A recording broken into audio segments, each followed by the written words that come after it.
Hi, Spencer from DIY Marquees. We get asked a lot, what's the difference between a flat roof lining and a pleated roof lining? Two different styles of interior lining for the Marquee. So this is a flat roof lining.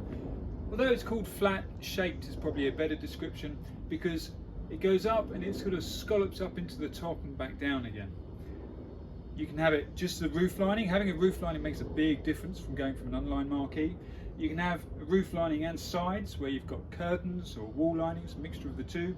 Or you can also have swags that are always on pleated linings. They're an optional extra you can have on the flat roof linings that are velcroed on. Contrast that with pleated linings. So in pleated linings, the pleats go from the top all the way down to the side. Obviously this shows the roof braces. So we've got lining socks that hide the roof braces going across. We've got pleated wall linings for any of the wall panels. You wouldn't normally put a wall panel across a window because you have the light shining through from the outside. So you have curtains that hide the metal legs on both sides, where there's a window or where there's an entrance or an exit. And finally, where they join, you have a swag going all the way around to make it all neat and tidy. And that's the difference between a flat lining and a pleated lining.